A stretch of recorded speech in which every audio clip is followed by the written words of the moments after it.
I am Suman Pandey. Welcome to the show Ideas and Innovations.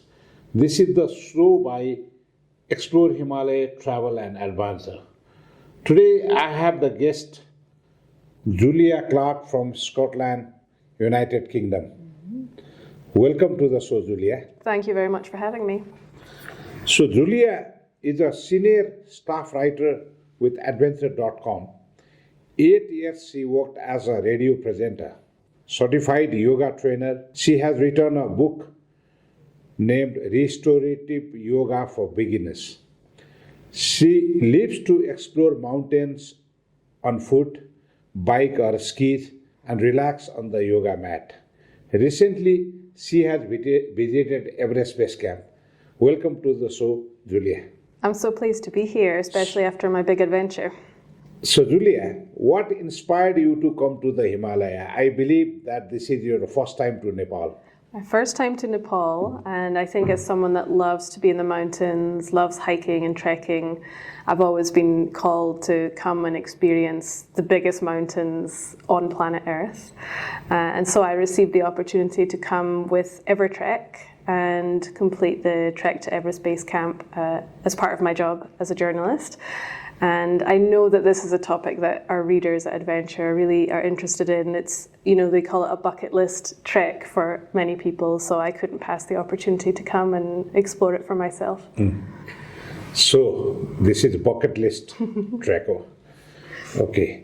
So, what is your overall observation in terms of culture, people, the landscape, and you should have come across many tourists, Westerners like this. What did you observe actually? Well, my observation is that it's certainly one of the most beautiful geographical places that I've ever been. And I haven't been everywhere, but I've done quite a lot of traveling. These moments where you wake up and you're trekking and at first it's cloudy and you don't realize that you're surrounded by these peaks that you've only seen on film or in photographs. And then in just a few seconds, the clouds clear away and you realize that you're looking at Amadablam or even Everest. So, we had these moments where it was really quite breathtaking and awe-inspiring. And my impression of the trek is that it's harder than you think. So I think that would be a message for people that are listening. I think that most people can do this trek, but it requires some dedication, some commitment to training, and also, going slow, taking your time. Even if you're very strong and you hike all the time like me, better to take it slow, enjoy, because you never know when you're coming back. But yeah, my observation is that there was nobody I saw on the trail in terms of tourists who made it look easy. Everyone looked like, it was hard work. The only people who make it look easy, of course, are the people of Nepal, who they seem like they could run up and down it. And we have a lot to learn from those people. I was so pleased to have our guides at Evertrek who were experienced and skillful and knowledgeable, and they kept us really safe, made sure we didn't go too fast, helped us if we didn't feel so good with altitude, but also they could answer any questions about the mountains and the scenery. So my biggest takeaway is that anyone considering the trek to base camp should come with a reputable trekking company. Don't try to do it on your own. Don't try to do it on a budget and save money, but it's to go with a really good trekking company, because that really makes the experience extra special and safe so that you can be confident and comfortable. So I would like to talk with you about the word Sherpa. Nowadays, there are cars with the name Sherpa, many consumable goods, jackets. For you, as a writer to adventure.com, what does the word Sherpa mean to you? And have you noticed anything during this trek to Everest Base Camp on Sherpas?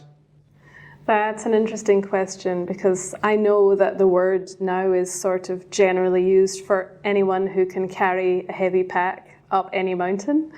But my understanding from reading a little bit, also from watching the documentary called Sherpa, that this is actually an ethnic group, people that are from the, I believe, the Everest region. But I do associate the word Sherpa with those people that maybe go to Everest 3 times in a season, 5 times in a season. We often celebrate the Westerners who make it to the top, but they don't get there without the Sherpas, right? So they're really, to me, like the foundation of mountaineering in the Himalayas are these people who make it possible. And like I was saying, even with our Evertrek guys, there's people that help us be safe and confident in the mountains. So that's what I think about Sherpas. Yeah, Sherpas are an ethnic group of Nepal who live all over the Himalaya. And I think the nature has gifted them with a special physiological character that makes them very strong and livable in the high mountains.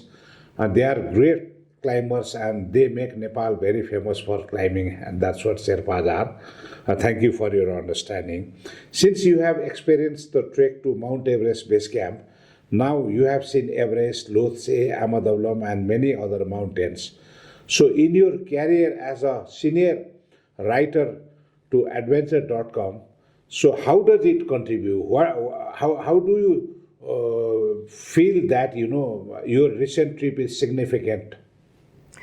Well, I think until this trip, I had a lot of experience trekking in the Rocky Mountains of North America, in the Alps of Europe, and of course in Scotland where I live. But to me, the Himalayas they're like the mecca of trekking and mountaineering. So I think, it gives me more background and more knowledge to help my readers. And I think also, of course, it lends adventure some credibility because we have a writer now who has actually been to the Himalayas and trekked. And I think it's just, it's a wonderful experience to have been in these big mountains and to understand more the challenges that you face in the Himalayas, which I think maybe are more unique. You can trek in the Alps and never really go into high altitude, but you can't do a whole lot of trekking, I think, in the Himalayas without entering into that zone. So I think it helps you understand more what the challenges that people face here. And you are also a yoga expert. So how do you think that yoga can relate to trekking in the Himalaya? Yeah, it's a good question because, like we said, the Himalayas are the center of mountaineering, but also it's where yoga was born. So it's been wonderful to come to the birthplace of yoga. And I think yoga is really important for people who like to challenge themselves in the mountains for several reasons. One of them, I think, is that if you're doing hatha yoga, like a strong yoga practice, it's quite challenging. And yoga and meditation, it teaches you just to be with some suffering, right? Sometimes it's hard and you want to stop, but if you learn to stay. And I think that's a really good skill when you're trekking, and sometimes it's hard and you don't feel so good and it's long, but you just have to keep going, right? So you kind of learn to have a relationship with suffering that isn't all about, okay, I have to leave now. And that's one of the lessons of yoga, isn't it? That as humans, we like to avoid pain and we're drawn to pleasure. But actually learning to embrace both of those things makes us more balanced. And that's one of the key teachings of yoga that I think is really useful in a challenging situation like trekking. And then, of course, physical. It makes you stronger. Yoga, but more importantly, I think, is to do some yoga after a day of trekking. Your muscles feel tight, you feel tired, and every day when I got to our lodging, to our tea house, I would just go to my room, take 30 minutes, do really gentle yoga, and my body would feel rejuvenated. And then the next day I had no pain in my legs, no tiredness in my feet. So I think physically it's helpful. And then there's one more reason, is the deep breathing that we practice in yoga. And I think that's really useful as you go higher. There's less oxygen with each breath, and it's going to be worse if you're taking short, sharp breaths. But you've practiced the deep breathing technique. Not only, I think, does that help get more oxygen to your muscles, but I think it helps with you calming your nervous system, because it's common to feel a bit of anxiety as you go up in elevation. Okay, am I going to get sick? How will I feel? Can I do this? And so the deep breathing calms you down, and I think helps you just stay focused on putting one foot in front of the other. So, as a special segment of trekking, specialized segment, yoga treks are becoming popular nowadays. You, as a yoga expert and as a person recently trekked over the Mount Everest Base Camp, how do you observe the scopes of yoga treks? Yeah, so actually for about 5 years I was living in the US, and I used to every year take a group of yoga practitioners to Yosemite National Park. And we would do yoga in the morning, and then we would go hiking all day, and then more yoga in the afternoon. So I have some experience. And I think that this would be really valuable for the trek to Everest Base Camp, because it's hard. You know, you're walking long distances, you're carrying usually a heavy pack. So I think you have those physical benefits. Sometimes people get to the tea house, they just want to collapse or play cards. But, you know, if we could just have a program where you get to the tea house, you have a cup of tea, you put your bag in your room, and then everybody meets again. I think just a short, simple yoga session, like I was saying, helps to rejuvenate for the next day. And probably focusing on having everybody lie down, do some deep breathing as well to help them with the acclimatization process. But people are drawn to this. People who want to be out in nature are also interested in yoga and wellness and mindfulness. So I think for most people it would feel it would feel like it really enhances the trek to be able to do some yoga with it, some meditation. So we talked about Everest Base Camp, trekking Himalaya, we talked about yoga, deep breathing, rejuvenation. All these things come under wellness, I think. Yeah. So, and we have nature, we have jungle, we have spring waters, and we have facilities for, different sections of Eastern medical science like Ayurvedic Panchakarma and naturopathy. Okay, so how do you see Nepal as a destination for wellness tourism? I think it's the ultimate destination for the reasons you just mentioned, because now we have all the science which shows us that spending time in nature is good for your health. We know that exercise is good for your health. We know that yoga is good for your health. We know that eating natural, organic, whole food is good for your health. And so Nepal, I think, is actually quite unique, sort of distinctly poised to serve all of those. It has trekking, it's the birthplace of yoga and Ayurveda, which is often called yoga's sister science.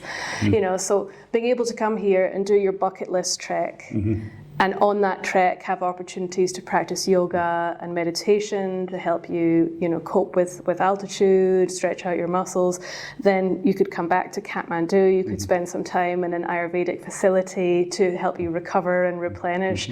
You could have a really well-rounded wellness trip that I think would be very intriguing particularly for Westerners who are seeking more of that, right? They're looking more for the Eastern philosophies. How do I connect more to nature, unplug? Yeah. So while talking about tourism, so if we don't talk about sustainability, I think it won't be fair. So definitely there is beautiful Himalaya. A lot of people want to come and travel and they want to experience the nature. And while saying this, we have to look at how we can take all these elements in future in a sustainable way. So what's your suggestion on the practice of sustainability in terms of our tourism industry? Yeah, it's a big question, isn't it? Because it's never down to just one person. We all have to do our part. And I think for people like me who are coming from other countries, the things that we can look at that are helpful are, how do we travel? We probably have to come to Nepal on a plane. Yeah. But once we get here, can we commit to doing it on foot, not getting to base camp and then just taking the helicopter because it's easy? Of course, bringing your own water bottle, filtering the water, we know that. But one of the big things that I think people don't know, that for people who trek a lot, spend time outdoors, our biggest carbon footprint often comes from buying a lot of outdoor gear. Especially when you buy all this new stuff and then you never use it again, or hopefully people don't just throw it away. But I think that's something for visitors to look at, like, am I going to use this piece of gear again and again? If not, I rent it. And then, then there's less manufacturing, there's less gear being made, there's less gear ending up in the landfill. So I think for visitors like myself, the most important thing is considering a waterproof jacket. Probably you will use that for decades if you take good care of it. But maybe, let's say gaiters or crampons, maybe you're never going to use them again. So rent those pieces of gear. And then the things that you buy, that you keep, take really good care of them. That's how outdoors experts can improve our impact on the planet. As a country, how do you like Nepal? I love Nepal. So I have spent time in Asia before, India, Thailand, Vietnam, and the group that I came here with, they've traveled a lot, but not so much to Asia. And so they were quite surprised when they came to Kathmandu and thought, oh, it's busy. And I said, oh no, this is quite relaxed compared to, Bangkok or anywhere I've been in India. I find that it's just very welcoming. It's the sort of place that if you relax a little bit, you can just find there's a flow to Nepal, and you can let yourself be carried along. Everybody's friendly. I feel like people have been trying to help me, but not trying to sell things to me. Everybody doesn't want something from me. So I would come back to Nepal again in a heartbeat. I think anyone who's never traveled to Asia, this would be a great first place to come. So at the end, I would like to ask you, Julia, do you have anything more to tell to the people of Nepal, government of Nepal, or anybody visitors, those who would love to travel in future? Well, I think the people of Nepal are, they're so, I find them to be very philosophical, insightful. So I don't think there's anything that I can teach the people of Nepal. I would just like to learn more from the people of Nepal about their culture. For people who are interested in coming, of course, I would recommend to come. And I think my final tip for anyone who wants to come would be the morning after you reach Everest Base Camp and you feel tired, you should still wake up at 3 a.m. and you should climb Kalapatar, even though you don't want to, because to sit there at sunrise and watch the sunrise over Everest and Amadabal and Lhotse and these famous peaks, it's the most memorable experience of my life. And even though you feel tired, you should do it. Anyway, it was a good talk with you. Thank you, Julia. Your trek was organized by Evertrek UK. They are our partners in UK. We look forward to seeing you again in future, and we expect more people to come in future and help the tourism of Nepal. We wish for your wonderful and prosperous career in writing with adventure.com. Thank you very much. Thank you. Thank you.